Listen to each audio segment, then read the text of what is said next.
महाराज जी, आपसे जानना चाहेंगे कि पूर्ण गुरु अर्थात सतगुरु की क्या पहचान है।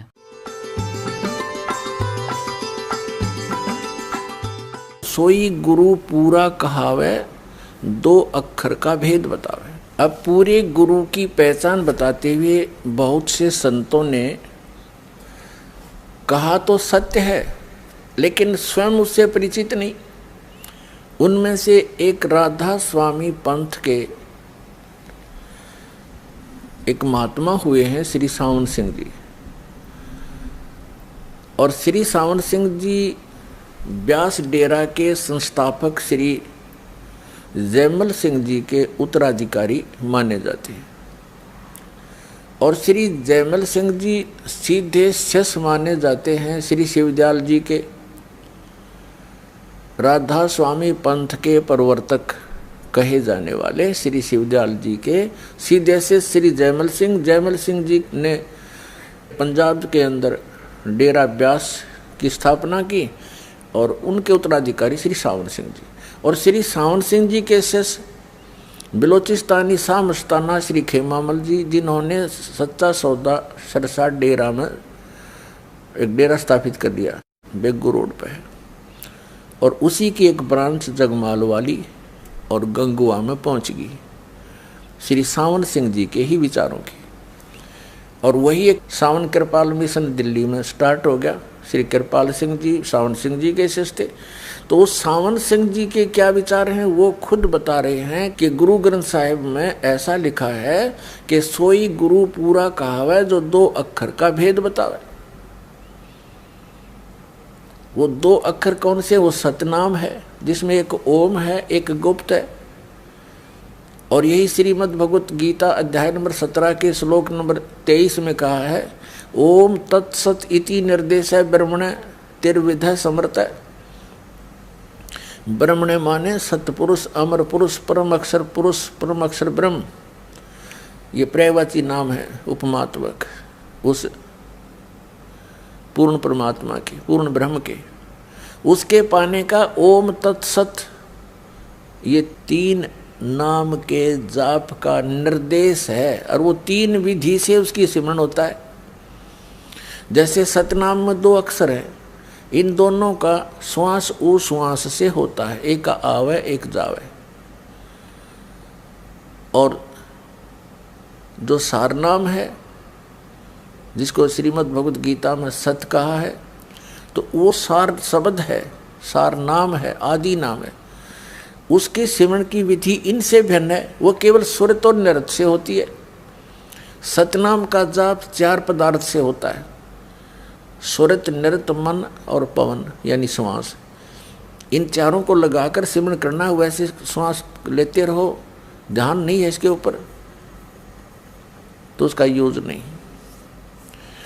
तो ये चारों मिलाकर के जो सतनाम का श्वास उस श्वास से जाप होता है, तो वो सही पूर्ण लाभ देता है। फिर जब सारनाम का सिमरन होता है शुरू, उसमें केवल सुरत और नृत्य ही काम करती है। इसलिए उसको अकय शब्द कहा है कि उसको बोल कर बताया भी नहीं जा सकता ऐसे सिमरन करो। कैसे सिमरन कर रहा हूँ ये बताया नहीं जा सकता, करने वाला ही उसका अनुभव कर सकता है, महसूस कर सकता है। जैसे गूंगा गुड़ खा के उसके टेस्ट को बता नहीं सकता, एक विशेष प्रतिक्रिया ही कर सकता है। ये राधा स्वामी पंथ के ग्रंथ हैं, ये आपको दिखाते हैं। संत मत प्रकाश हजूर महाराज सावन सिंह जी के सत्संगों का संग्रह भाग 4। ये कहाँ से छपा ये देखिएगा। ये है संत मत प्रकाश भाग 4, महाराज सावन सिंह जी के वचन है। ये प्रकाशक सेवा सिंह, सेक्रेटरी राधा स्वामी सत्संग ब्यास, डेरा बाबा जयमल सिंह, जिला अमृतसर।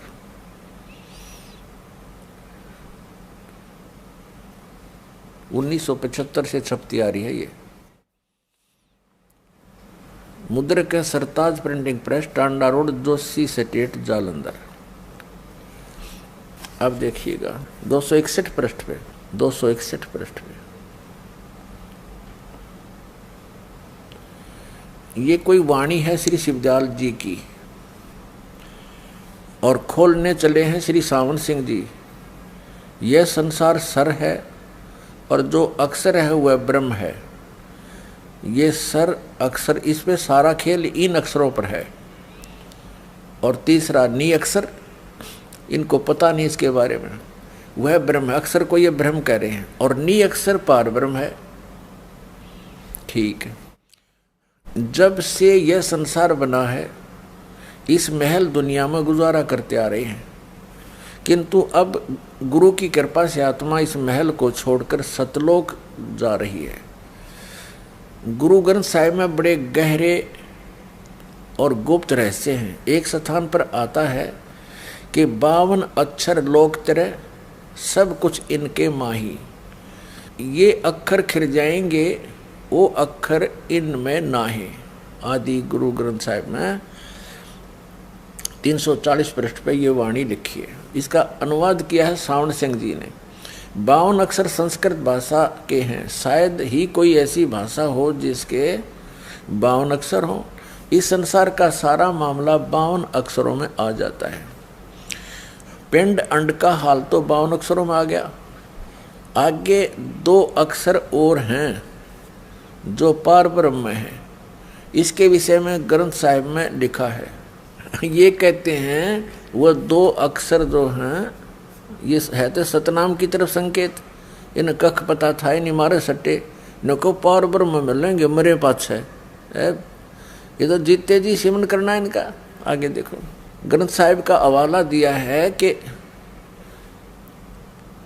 पार ब्रह्म है। इसके विषय में ग्रंथ साहिब में लिखा है इन 2 अक्षरों के बारे में। सोई गुरु पूरा कहावे, 2 अक्षर का भेद बतावे। ये सावण सिंह जी के विचार हैं। ये कह रहे हैं कि गुरु ग्रंथ साहिब में ये वाणी है नीचे की, इस पृष्ठ पे।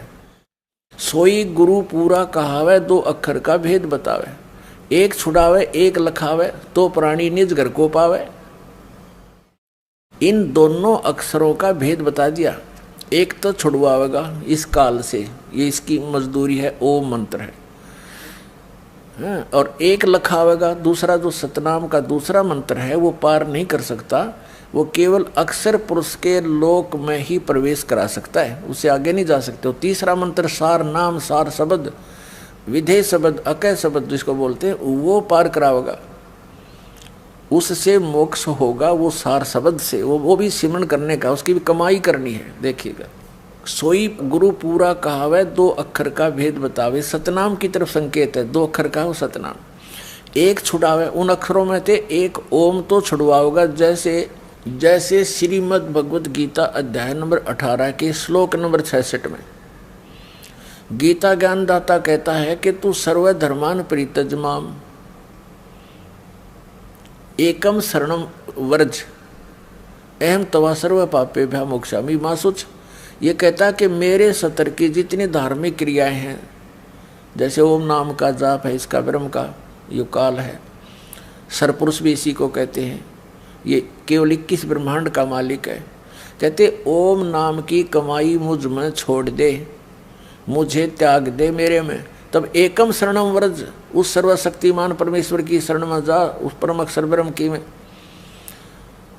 फिर मैं तुझे सब पापों से छोड़ दूंगा, मुक्त कर दूंगा, तू चिंता मत कर। तो ये ओम नाम की कमाई हमने इस काल से छुड़वाएगी, ये इसको सौंपनी पड़ेगी। पहले हम क्या करते रहे, ओम नाम का जाप करके ब्रह्मलोक में चले जाते हैं, उस महास्वर्ग में अपनी कमाई बर्बाद करके फिर आ जाते। अब हम इसको वेस्ट नहीं करेंगे, इसका कर्जा तार देंगे। ये फिर हमें मजदूर कैसे बनाएगा जब हमने कर्जा दे दिया इसका। तो एक छुड़ावे एक लखावे।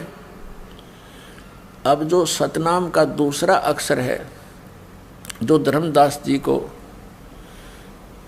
दिया था मालिक ने, सतनाम, वो दिखाया आपको और भी दिखाते रहेंगे। तो दूसरा मंत्र जो है वो अक्षर पुरुष की कमाई है, जो हमें 11वें द्वार से पार करके जाएगा। वो जो दूसरा मंत्र है सतनाम का, वो अक्षर पुरुष का है, उसके साथ संग ब्रह्मांड है। इस ब्रह्मलोक से, सरपुरुष के लोक से हम जब चलेंगे तो 11वें द्वार को सतनाम का दूसरा अक्षर ही खोल सकता है और नहीं खुल सकता। तो जब वो 11वां द्वार हम पार करेंगे तो वहाँ पर ये सतनाम के दूसरा अक्षर की कमाई काम करेगी, और उसकी कमाई का हम टैक्स देंगे, किराया देंगे, रेंट देंगे इसको, क्योंकि सात संग ब्रह्मांड को पार करके हमने सतलोक में पहुंचना है। जो हमारा दूसरा मंत्र है सतनाम का, ये हमें भंवर गुफा तक पहुंचा देगा, और वो भंवर गुफा है, वहाँ एक बैरियर लगा है, वहाँ से सतलोक दिखाई देना शुरू हो जाता है। लेकिन जिसके पास सार शब्द नहीं है, वो तीसरा नाम विधेय शब्द नहीं है, वो मंत्र उसकी कमाई नहीं है, तो वहाँ देख सकता है, उसमें प्रवेश नहीं कर सकता 12वें द्वार में। तो इस प्रकार इन तीनों मंत्रों का अपने अपने स्थान तक पूरा लाभ है। तो 3 मंत्र का जाप है। गीता जी अध्याय नंबर 17 के श्लोक नंबर 23 में भी कहा है ओम तत्सत इति निर्देश है। ये सांकेतिक शब्द, ओम तो क्लियर है, ओम तत्सत इति निर्देश है। ब्रह्मण तिर्वेद समर्थ है। ब्रह्मण माने सचिदानंद घन ब्रह्म के पाने का, सतलोक जाने का।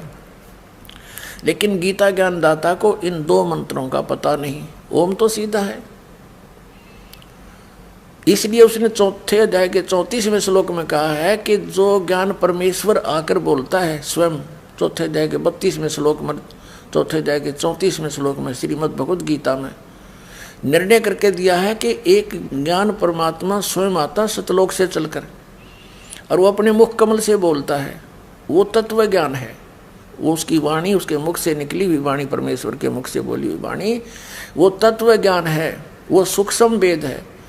उस सूक्ष्म वेद को तू तत्वदर्शी संतों के पास जाकर समझ, वो बताओगे उन कोड वर्डों को। मुझे